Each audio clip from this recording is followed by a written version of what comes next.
Loh, saya sayang dong kalau harus beli timer di harga segitu.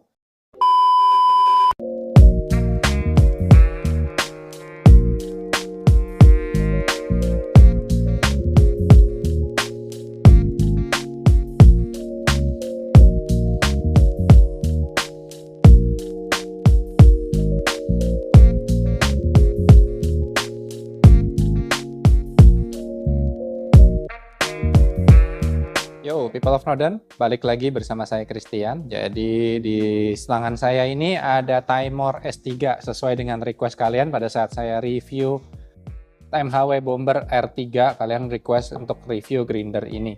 Kalau kalian lihat sendiri, timer ini juga lumayan agresif ya untuk mengeluarkan grinder-grinder yang istilah kata makin lama kualitasnya semakin baik. Dan yang saya bingung, harganya ini dibanderol lebih murah dibandingkan timer S2 atau S-Lite yang segenerasi sebelumnya. Kayak gitu, biasanya saya juga penasaran karena ini juga salah satu timer pertama yang memakai outer adjustment ring. Habis ini kita unboxing, kira-kira di dalam ini ada apa sih?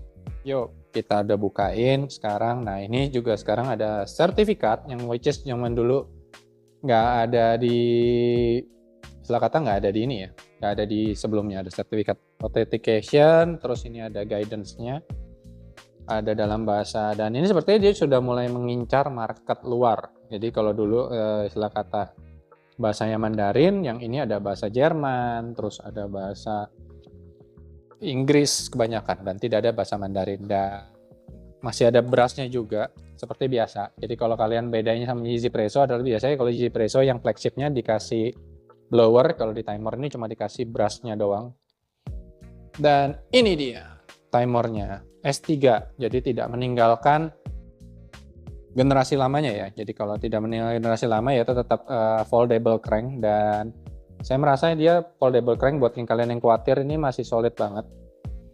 Terus ergonomisnya juga saya lihat juga membaik, dan saya membaik banget. Dan outer adjustment ini salah satu istilah kata favorit saya untuk pemilihan hand grinder karena ini memudahkan saya outer adjustmentnya.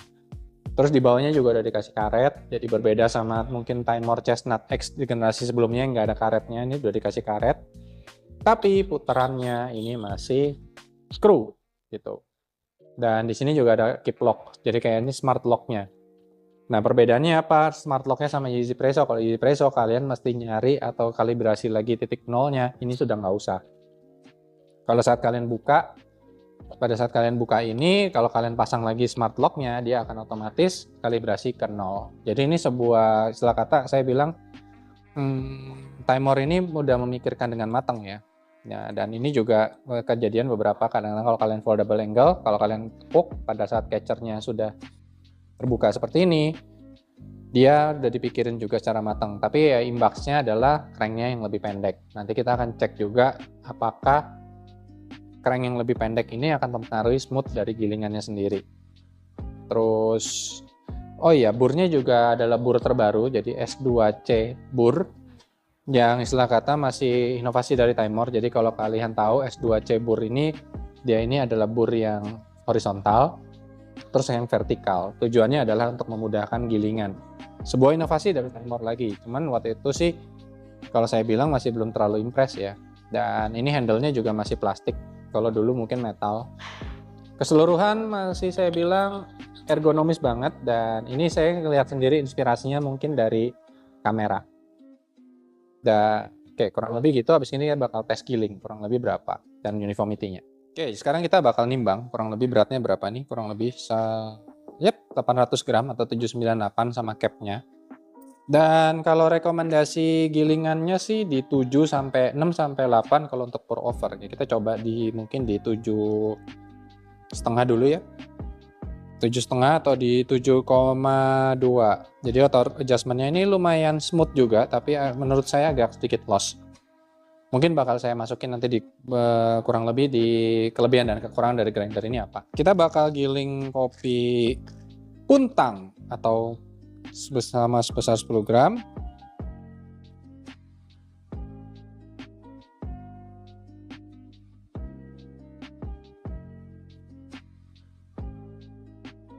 Dan saya nggak bakal RDT, jadi saya pengen tahu kurang lebih ada statiknya atau enggak. Nah, kita coba tes giling. Nah, crank yang lebih pendek ini bakal mempengaruhi hasil giling atau enggak? Enggak sih, smooth. Lumayan smooth banget kalau saya bilang. Tidak ada kendala berarti. Berarti mungkin sepertinya S2 Ceburnya ini memberi impact lebih ya. Dan ini S2 Cebur yang generasi terbaru, saya nggak ngerti. Dan selesai. Lumayan cepat juga untuk penggilingan. Sini kita lihat.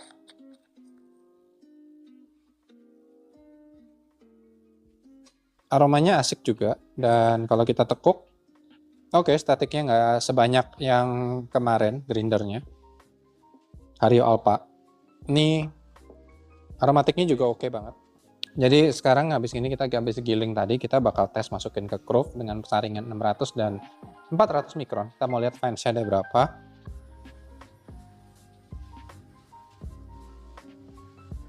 Oke, jadi kita bisa lihat ya, dia ini kecenderungannya lebih ke arah bolder side, atau kalau kita bilang beda sama Hario Alpha yang dia kecenderungan lebih ke fine side.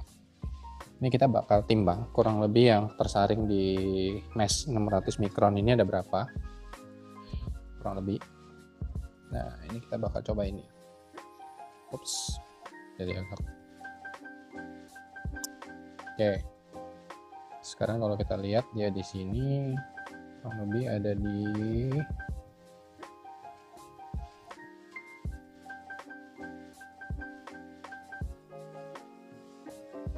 ya, dia di 8,6 dari 10 gram kurang lebih. Berarti kalau saya bilang mungkin ini fines-nya lumayan sedikit ya dibandingkan yang grinder-grinder predecessornya. Mungkin kita coba lagi.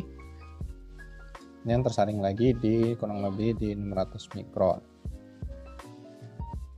Oke. Berarti di 0,8.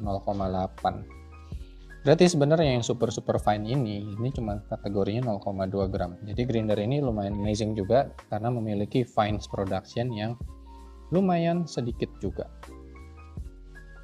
Nah, habis ini kita campur lagi dan kita buang finesnya. Kalau saya sih kecenderungannya kayak gilingan ini akan lebih, jadi yang benar-benar fines banget cuma 0, saya kata di 0,5 gram kurang lebih di situ. Ini kita bakal tes brew.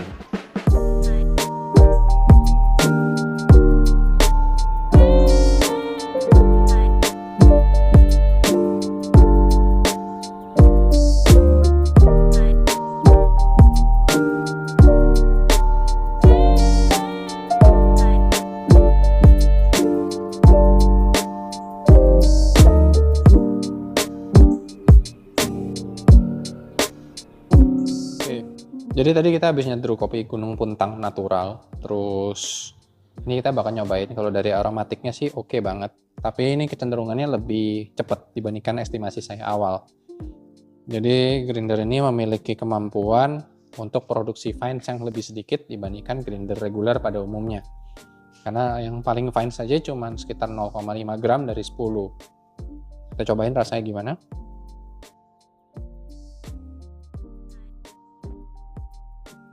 Cukup oke juga, jadi ya bisa hasilnya rasa yang manis dan bulat dari depan sampai belakang. Memang bodinya agak sedikit thin, tapi ini kita bisa ngakalin dari atar adjustment lagi yang lebih fine. Tapi acidity-nya juga bagus, saya dapat clarity-nya yang lumayan baik juga dari buah-buahan ini. Misalnya kayak buah-buahan kayak apple atau misalkan kayak red berries yang mateng juga keluar di karakternya ini.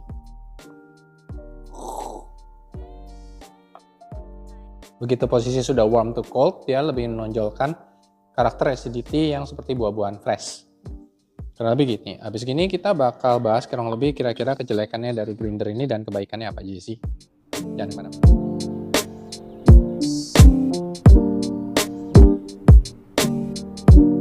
Oke, jadi sekarang kita masuk ke segmen kurang lebih kebaikan dan kejelekannya apa sih. Kalau saya bilang dari kebaikan yang pasti harganya ini bagus banget. Kalian yang kalau beli di harga kurang lebih, kalau di flagship market kan kurang lebih di 1,8 sampai 1,9. Saya bilang grinder ini worth it banget untuk dibeli ya. Terus yang kedua, dia juga ada improvement juga. Menurut saya nih grinder yang dipikirin Timor secara matang kali ini. Yaitu dia sudah auto adjustment, terus foldable crank. Nah, di foldable crank sendiri juga kalau seingat saya sih kayaknya juga lebih diperkuat lagi. Kalian bisa lihat nih. Tuh, dia kayak ngunci banget. Terus yang ada fiturnya lagi saya lupa kalau di timer yang Chestnut yang generasi lama. Ini foldable crank tapi ada karetnya nggak? Kalau di sini sudah ditambahin karet sama timer. Pada saat giling juga hasilnya gilingannya smooth banget. Kayaknya S2 ceburnya yang kali ini lebih diimprove lagi ketajamannya atau mungkin engineeringnya lebih diapain lagi. Dan di sini juga masih secure-nya masih ada smart lock. Jadi ini bisa dibuat kalau kalian mau buka tutup tidak ada kendala berarti. Terus ini juga sudah ada karetnya juga. Jadi sudah ada padded karet juga. Yang mungkin kayaknya kalau di timer S Lite atau S2 yang lama nggak ada. Terus, kurang lebih kejelekannya apa sih? Nah, ini harga yang murah ini dan kenapa dibanderol 1,8 ini mungkin akan bikin kalian akan bertanya-tanya atau kalian mungkin pembeli timer seperti saya, timer S2 atau generasi-generasi sebelumnya akan bertanya-tanya. Loh, saya sayang dong kalau harus beli timer di harga segitu. Sementara timer S3 sudah dapat semua fitur ini di harga segitu. Apakah nanti ke depannya timer akan lebih murah lagi, tapi akan ada perbaikan fitur lagi untuk flagship grindernya? Kita nggak tahu. Yang kedua, ini mungkin outer adjustment pertama ya, tapi jadi saya ngerasa ya ada beberapa sudut pandang, jadi kayaknya ini mungkin akan ada sedikit loss. Jadi kayak saya merasa agak loss sedikit, kayak jadi beda kliknya sama Easy Presso, tapi ada yang bilang ini jadi kayak kliknya silent.